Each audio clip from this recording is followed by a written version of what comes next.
I did my internship with the Girl Scouts of Silver Sage Council recruitment and membership. I started out by contacting the area Girl Scout office, and most of the satellite offices are recruitment and membership. Silver Sage Council is located in Idaho. It covers the majority of Idaho from Boise all the way over to Rexburg. So I was able to be stationed in Rexburg, but working mostly out of Idaho Falls. You need to interview to become a Girl Scout volunteer, which is a simple little process where you just have to answer some questions. And you need to be a registered Girl Scout. Guys can be registered Girl Scouts. I didn't have to do this step because I've already done it. And you also need to be background checked, which is something else I had already done. My responsibilities as Education and Outreach Program intern were primarily a waitlist troop. The waitlist troop was created because there are a lot of girls who want to be involved in Girl Scouts, but there aren't enough spaces for them. So the waitlist troop allows them to get started in the program while we're trying to find troops and hopefully get their parents involved and invested in the program so that they'd be willing to be leaders. This was a program that, with the help of my supervisor, I was pretty much starting. So I had to contact the parents that were on the list about this and invite them, and then organize the curriculum materials for the troop, and then plan and assist at the waitlist troop meetings. I was primarily in charge of leading the meetings and making sure that everything happened the way it needed to.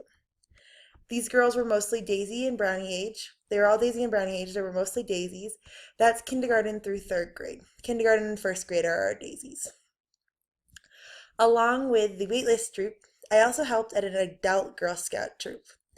The adult Girl Scout troop was for ladies who have developmental and intellectual disabilities, and they use the Daisy program to learn, and it's been a lot of fun. I started out observing, and then by the end of my internship, I was organizing the activities for that meeting as well.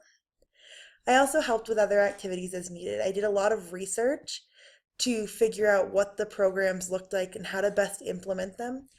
A few years ago, Girl Scouts came out with Journeys. That's that little book at the bottom that says, Welcome to the Daisy Flower Garden. That's one of the journeys. And it's been a hard process for some of the leaders to get used to. And so I wrote out some tips for that. And I also researched on how to integrate the programs. I created the curriculum materials for the waitlist troop, so if someone else wanted to do it.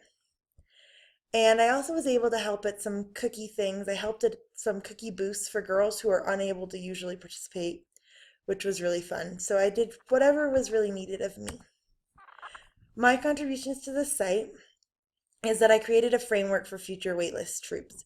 So I was able to try it, and they saw what worked with the one I was doing, and they made some changes. Like, we only met once a month, which was okay, but it didn't really allow the girls enough exposure to the program. So they're going to expand the waitlist program so that they're meeting 2 times a month, which gives the girls more time.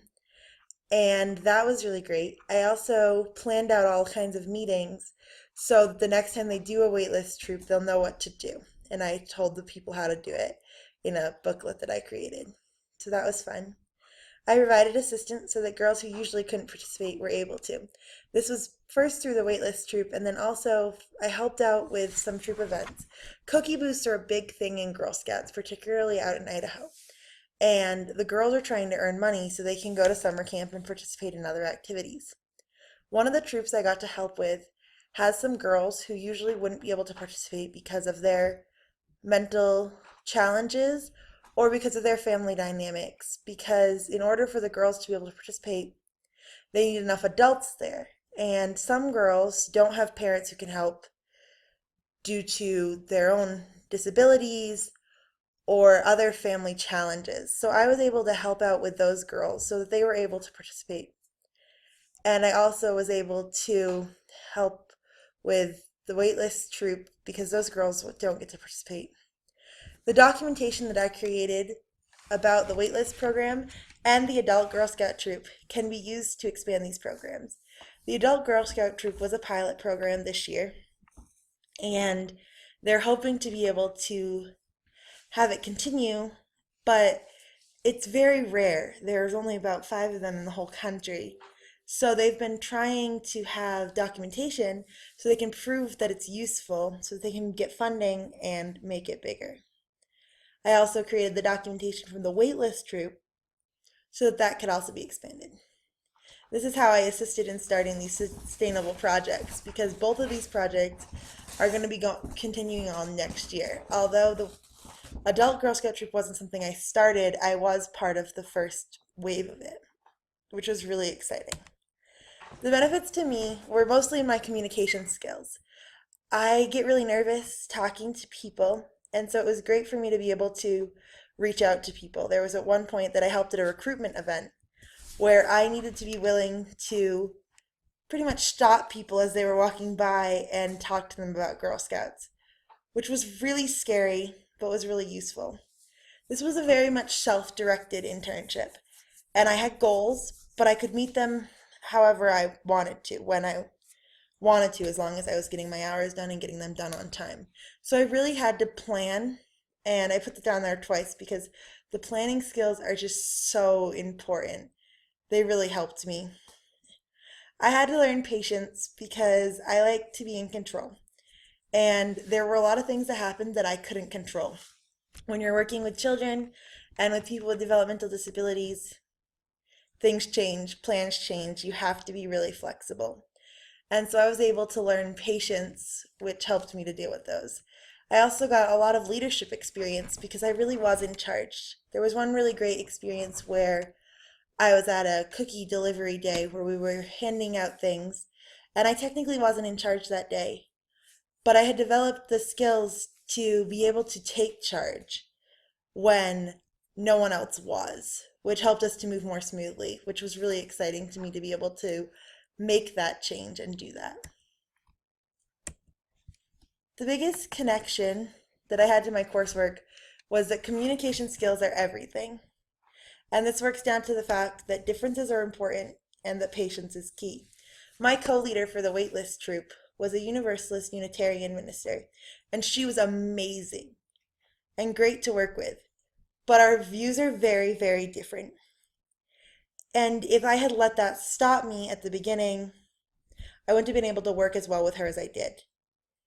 And in a lot of our courses, we learn about how people are different and we can't judge them just by one thing that we know about them. And that was a great thing to know. And that's really important because we're going to come across a lot of different people in our professional and personal lives. And we need to be able to interact with them and see them as important.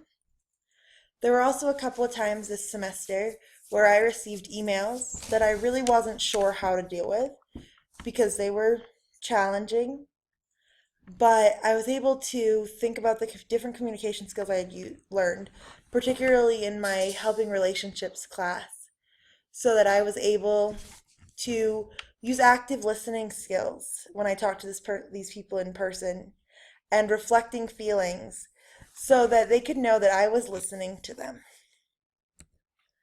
Overall, my internship was amazing, and I loved all the things that I got to learn and how I got to be very independent while still helping people.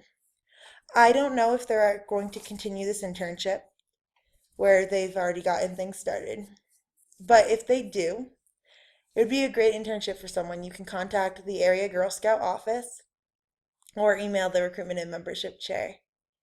This internship could work for both genders, although it probably would be more comfortable for a female as it's with the Girl Scout program.